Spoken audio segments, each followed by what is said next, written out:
Boa noite, pessoal. A leitura de hoje, como visto no título, é sobre a alegoria da caverna, apresentada pelo filósofo grego Platão em uma de suas obras mais importantes, A República, que seria parte de um diálogo entre Glauco, o irmão de Platão, e Sócrates, o mentor de Platão, narrada pelo próprio Sócrates. A alegoria da caverna é entendida como a percepção do mundo à nossa volta. A alegoria da caverna. Sócrates começa. Agora imagine a nossa natureza, segundo o grau de educação que ela recebeu ou não, de acordo com o quadro que vou fazer. Imagine, pois, homens que vivem em uma morada subterrânea em forma de caverna. A entrada se abre para a luz em toda a largura da fachada. Os homens estão no interior desde a infância, acorrentados pelas pernas e pelo pescoço, de modo que não podem mudar de lugar, nem voltar a cabeça para algo que não esteja diante deles. A luz lhes vem de um fogo que queima por trás deles, ao longe, no alto. Entre os prisioneiros e o fogo há um caminho que sobe. Imagine que esse caminho é cortado por um pequeno muro, semelhante ao tapume que os exibidores de marionetes dispõem entre eles e o público, acima do qual manobram os marionetes e apresentam o espetáculo. Então, ao longo desse pequeno muro, imagine homens que carregam todo tipo de objetos fabricados, ultrapassando a altura do muro, estátuas de homens, figuras de animais, de pedra, madeira ou qualquer outro material. Provavelmente, entre os carregadores que desfilam ao longo do muro, alguns falam, outros se calam. Eles são semelhantes a nós. Primeiro, você pensa que, na situação deles, eles tenham visto algo mais do que as sombras de si mesmos e dos vizinhos que o fogo projeta na parede da caverna à sua frente. Glauco então responde: como isso seria possível, se durante toda a vida eles estão condenados a ficar com a cabeça imóvel? Sócrates diz: não acontece o mesmo com os objetos que desfilam? Então, se eles pudessem conversar, não acha que, nomeando as sombras que vêm, pensariam nomear seres reais? Glauco diz: evidentemente. E se além disso, houvesse um eco vindo da parede diante deles, quando um dos que passam ao longo do pequeno muro falasse, não acha que eles tomariam essa voz pela sombra que desfila à sua frente? Glauco responde: sim, por Zeus. Assim sendo, os homens que estão nessas condições não poderiam considerar nada como verdadeiro, a não ser as sombras dos objetos fabricados. Veja agora o que aconteceria se eles fossem libertados de suas correntes e curados de sua desrazão. Tudo não aconteceria naturalmente, como vou dizer. Se um desses homens fosse solto, forçado subitamente a levantar-se, a virar a cabeça, a andar, a olhar para o lado da luz, todos esses movimentos o fariam sofrer. Ele ficaria ofuscado e não poderia distinguir os objetos, dos quais via apenas as sombras anteriormente. Na sua opinião, o que ele poderia responder se lhe dissessem que, antes, ele só via as coisas sem consistência, que agora ele está mais perto da realidade, voltado para objetos reais, e que está vendo melhor? O que ele responderia se lhe designassem cada um dos objetos que desfilam, obrigando-o com perguntas a dizer o que são? Não acha que ele ficaria embaraçado e que as sombras que ele via antes lhe pareceriam mais verdadeiras do que os objetos que lhe mostram agora?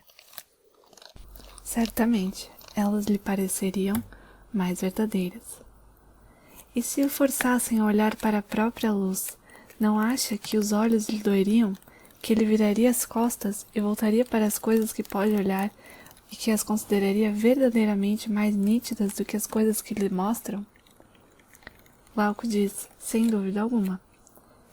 E se o tirarem de lá à força, se o fizerem subir o íngreme caminho montanhoso, se não o largassem até arrastá-lo para a luz do sol, Ele não sofreria e se irritaria ao ser assim empurrado para fora?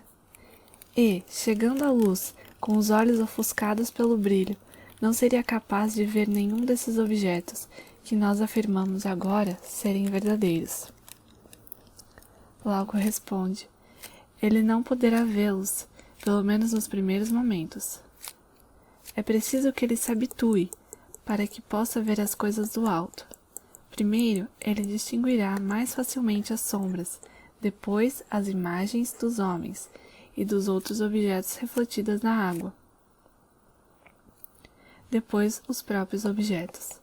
Em segundo lugar, durante a noite, ele poderá contemplar as constelações e o próprio céu, e voltar a olhar para a luz dos astros e da lua mais facilmente que durante o dia, para o sol e para a luz do sol. Finalmente, ele poderá contemplar o sol, não o seu reflexo nas águas ou em outra superfície lisa, mas o próprio sol, no lugar do sol, o sol tal como é. Concluir que é ele que produz as estações e os anos, que governa tudo no mundo visível, e que é, de algum modo, a causa de tudo o que ele e seus companheiros viam na caverna. Glauco disse: é indubitável que ele chegará a essa conclusão. Nesse momento, se ele se lembrar de sua primeira morada, da ciência que ali se possuía e de seus antigos companheiros, não acha que ficaria feliz com a mudança e teria pena deles? Glauco disse: claro que sim. Quantas honras e louvores que eles se atribuíam mutuamente outrora, contra as recompensas concedidas àquele que fosse dotado de uma visão mais aguda para discernir a passagem das sombras na parede e de uma memória mais fiel para se lembrar com exatidão daquelas que precedem certas outras ou que lhe sucedem, as que vêm juntas, e que por isso mesmo era o mais hábil para conjecturar a que viria depois. Acha que nosso homem teria inveja dele? Que as honras e a confiança assim adquiridas entre os companheiros lhe dariam inveja? Ele não pensaria antes, como o herói de Homero, que mais vale viver como escravo de um lavrador e suportar qualquer provação do que voltar à visão ilusória da caverna e viver como se vive lá? Concordo com você, disse Glauco. Ele aceitaria qualquer provação para não viver como se vive lá. Reflita ainda nisto. Suponha que esse homem volte à caverna e retorne ao seu antigo lugar. Desta vez, não seria pelas trevas que ele teria seus olhos ofuscados, ao vir diretamente do sol? E se ele tivesse de emitir um novo juízo sobre as sombras e entrar em competição com os prisioneiros que continuaram acorrentados, enquanto sua vista ainda está confusa, seus olhos ainda não se recompuseram, enquanto lhe deram um tempo curto demais para acostumar-se com a escuridão, ele não ficaria ridículo? Os prisioneiros não diriam que, depois de ter ido até o alto, voltou com a vista perdida, que não vale mesmo a pena subir até lá? E se alguém tentasse retirar os seus laços, fazê-lo subir, você acredita que se pudessem agarrá-lo e executá-lo, não o matariam? Sem dúvida alguma, eles o matariam. E agora, meu caro Glauco, é preciso aplicar exatamente essa alegoria ao que dissemos anteriormente.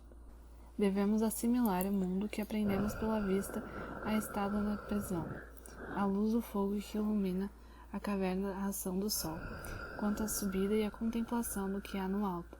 Considera que se trata de ascensão da alma até o lugar inteligível. E não te enganarás sobre minha esperança, já que desejas conhecê-la. Deus sabe se há alguma possibilidade de que ela seja fundada sobre a verdade.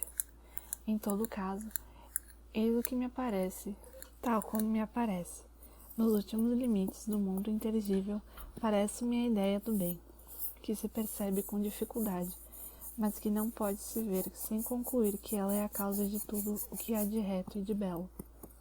No mundo visível, ela gera luz, e o Senhor da luz, no mundo inteligível, ela própria é a soberana que dispensa a verdade e a inteligência. Acrescento que é preciso vê-la se quer comportar-se com sabedoria, seja na vida privada, seja na vida pública. Glauco então termina.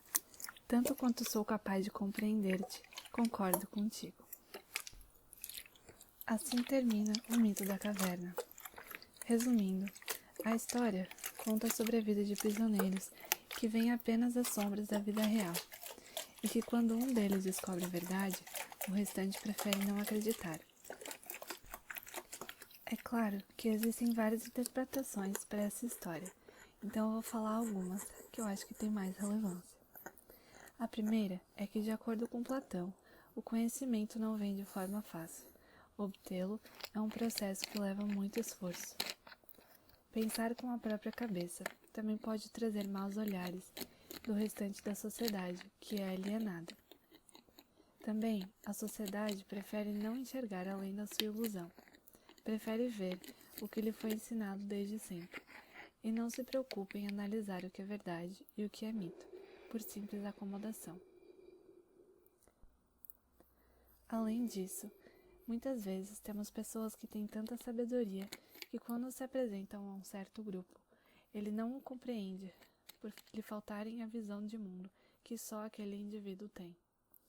Ou seja, se alguém disser que você não é capaz de algo ou que aquilo que você sabe não tem valor, pode ser que você seja o prisioneiro que saiu da caverna e que eles ainda não quiseram sair. Buscar o conhecimento pode ser um processo árduo, que leva tempo, mas que traz muita satisfação ao longo do caminho. Espero que você tenha gostado. Se tiver alguma sugestão para o próximo vídeo, por favor, comenta aqui embaixo que eu vou adorar ler. Boa noite.